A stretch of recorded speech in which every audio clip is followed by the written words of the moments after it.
on, guys. Then you can get closer. All right. First of all, I think you know who I am. I'm Jeanine Ferris Pirro. I am now the United States Attorney for the District of Columbia. And on May 22nd, I stood at this very podium to announce the initial charging of Elias Rodriguez, 31 years old, of Chicago, Illinois, to a community that was reeling because of one person's actions. Today, we in the United States Attorney's Office continue our journey to seek justice for not only 2, but 4 victims of this horrific crime, which has had enormous consequences and repercussions, not just in the district, but nationwide and worldwide. Not only affecting these victims and their families, but opening old wounds and re-victimizing victims of past anti-Semitism. Now, a few facts. On May 20 of 2025, Elias Rodriguez traveled from Chicago, Illinois, to Washington, D.C., and brought with him a 9mm semi-automatic weapon. While on the plane, he traveled across multiple state lines and drafted a manifesto called an explication on his iPhone. His explication made clear his purpose in committing these crimes that I'm about to read to you was to demonstrate his hatred for the people of Israel. The next day, on the afternoon of May 21, he purchased a ticket to attend a young diplomat's reception sponsored by the American Jewish Committee at the Capitol Jewish Museum, located just 2 blocks from here on 3rd Street in Northwest D.C. Now, the American Jewish Committee, of course, supports Israel and its right to exist in peace and security. That very same night, he watched as people left the reception. When he saw the 4 victims in this case, all of whom were from the Israeli embassy, he crossed the street, he opened fire, killing first Yaron Lashinsky, then killing Sarah Milgram, and when firing these fatal shots, he yelled, "Free Palestine." After he killed Yaron and Sarah, he entered the Capitol Jewish Museum, pulled out a red keffiyeh, and yelled, "I did it for Palestine," after which he was arrested. Now, a D.C. grand jury has charged in this indictment 2 hate crimes, alleging that he murdered Yaron Lashinsky and Sarah Milgram because of his bias against the people of Israel. He demonstrated this hatred through his words, "Death to Israel," and his violent actions against Yaron and Sarah and their co-workers from the Israeli embassy. He also posted one of his postings on social media, "Please, please, please, God, please, vaporize every Israeli." And now to the charges. A grand jury in the District of Columbia has indicted Elias Rodriguez in a 9-count indictment with the following crimes. Count 1, murder of a foreign official under 18 U.S.C. 1116 for the murder of 30-year-old Yaron Lashinsky, a foreign official employed by the government of Israel. Counts 2 and 3 are hate crimes resulting in death under 18 U.S.C. 249, where the defendant crossed state lines, willfully caused bodily injury to Yaron Lashinsky and Sarah Milgram because of actual as well as perceived national origin, which resulted in both of their deaths. Counts 4 and 5, the discharge of a firearm during a crime of violence causing the death of a person through the use of a firearm. The defendant knowingly used, carried, and discharged a firearm during and in relation to a crime of violence, and with malice aforethought, he did unlawfully kill Yaron and Sarah with a firearm. Counts 6 and 7, first-degree murder while armed. Under the defendant, Rodriguez, with deliberate and premeditated malice, killed Yaron and Sarah by shooting each with a firearm, thereby causing injuries from which each died. Counts 8 and 9, assault with intent to kill while armed with a firearm. He assaulted CS and AT, those are initials, with intent to kill a person.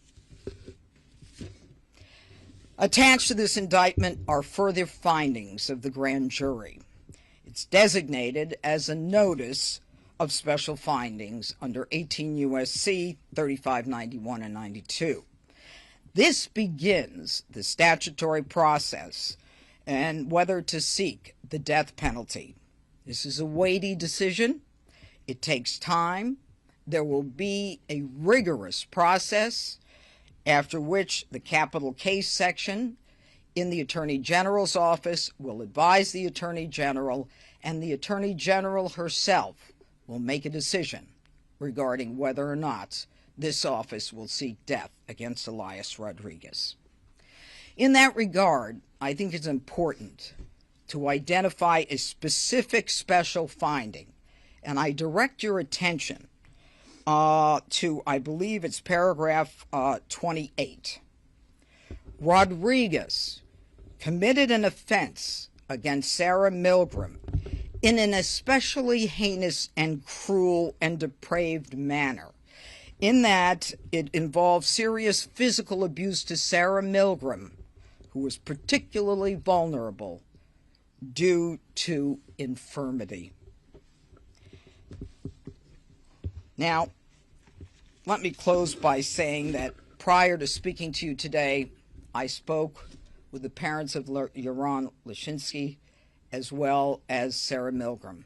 The parents of Yaron are in Israel. Sarah's parents are in the United States. These are people who are broken because of one man's actions. These are people who should have been in-laws, but because of one man's action, they will never be able to celebrate a marriage that was intended or the grandchildren that would have resulted. The families want to thank the prosecutors in my office. They want to thank the FBI, the MPD, and all of the people in the Attorney General's office who have worked on this case, and they wanted me to send that message. And now I want to make something perfectly clear. Violence against anyone in this district will not be tolerated, especially violence which has hate at its core and is the genesis of violence. The president put me here to do a job, to clean up the district, to make sure that crime doesn't overshadow this phenomenal city, our nation's capital. And I have throughout my career fought anti-Semitism for 32 years as a prosecutor and a judge. I do so. I fight hate crimes with a vengeance. So don't even think about targeting people in this district because of who they are or because of where they're from. I promise you, justice will be swift and it will be certain. And I will work furiously and diligently with my phenomenal staff to make sure that we prosecute every one of these cases. This is the nation's capital. This is where we celebrate unity. Hate has no place, but justice will rule. And now I want to call upon Harmeet Dhillon to my right. She is the Assistant Attorney General for Civil Rights. You may know her, and I want to thank her and her division for helping us on this. Harmeet? Thank you, Judge Jeanine, for your remarks and for your diligent work of your office on this matter. It is my weighty responsibility under federal law to certify any hate crime charges at the federal level in the United States, and we did that in this case with alacrity. The Civil Rights Division remains unwavering in the same commitment that you just heard from Judge Jeanine. Namely, there will be a zero-tolerance policy in this district and in these United States for any hate-motivated violence, including in this case on the basis of actual and or perceived national origin. The community in question has been reeling from a stream of violence that has been occurring in these United States for almost 2 years now. To those who seek to inflict further pain and suffering on Israeli communities, we will use every legal tool at our disposal to hold them accountable for these actions and deter future actions. The Civil Rights Division is committed to ensuring that every community in these United States is safe from violence, intimidation, and discrimination, as in this case. No one in America should fear for their life because of their faith, religion, ethnicity, or national origin. This indictment reflects our ongoing commitment to hold these criminals accountable, and we will continue to relentlessly pursue justice for Yaron and Sarah, their families, and their communities. I hope this beginning of this process brings some comfort to the many people in this community who have approached the Department of Justice and expressed their deep concern for their safety. I think no one can claim that this is not a serious problem here in our district right now, and it is embarrassing as an American to see that. Next, I'm going to introduce FBI District of Columbia Field Office Criminal Division Special Agent in Charge, Reed Davis.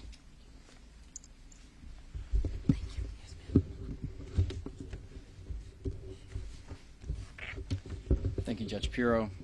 Thank you, AG Dhillon. Good morning. My name is Reed Davis. I'm the Special Agent in Charge for the Washington Field Office Criminal Division. Today's announcement is a major step forward in our partners in the FBI's efforts to seek justice for the victims and the families of the horrific act at the Capitol Jewish Museum on May 21st. Since that tragic night, our FBI and DOJ victim specialists have forged relationships with the surviving victims and the families of the young couple who were ruthlessly murdered. They have maintained close contact and kept them apprised of significant investigative milestones in the case, and these victim specialists will remain in contact with the families until justice is served. FBI investigation to date indicates that the subject acted alone with the intent to commit a violent act in the District of Columbia. Based on his writings and communications, we believe he was a lone wolf actor, motivated by anti-Zionist and pro-Palestine ideology, with the goal of conducting a mass shooting to call attention to his political agenda. We wouldn't be at this stage without the significant support of our partners on the Washington Field Office Joint Terrorism Task Force, including the Metropolitan Police Department, the Diplomatic Security Service, the U.S. Capitol Police, and many others who have left no stone unturned in this investigation. The FBI field offices across the country also provided vital support, especially our Chicago field office, which conducted numerous interviews. In addition, we are extremely grateful to the members of the D.C. community who shared video footage of the subject's movements. We continue to seek information from the public relevant to this case and others as we see the spread of ideology-motivated violence and mass casualty events across the nation. Taking violent action in support of one's political or personal beliefs is abhorrent, it's unacceptable, and the FBI will rigorously investigate and aggressively pursue those who choose to do so. Our work is not done. This indictment is the next step towards justice, and we'll continue to support the prosecution of the subject through our investigation. And now more than ever, we need the public to be vigilant and report to law enforcement any concerns they may have of an individual who may be considering violent actions. Thank you, and now I'd like to turn it over to MPD Assistant Chief Ramey.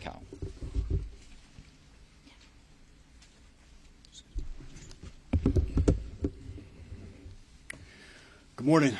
I'm Assistant Chief Ramey Kyle of the Investigative Services Bureau at the Metropolitan Police Department. Since our officers apprehended Elias Rodriguez and recovered the murder weapon moments after the shooting, our homicide detectives have tirelessly pursued justice. MPD has a solemn obligation of investigating every homicide occurring in the District of Columbia, a duty we do not take lightly.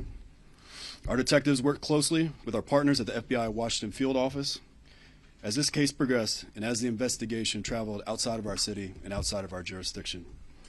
The charges unveiled here this morning underscore our collective commitment to ensuring Rodriguez faces the maximum punishment possible.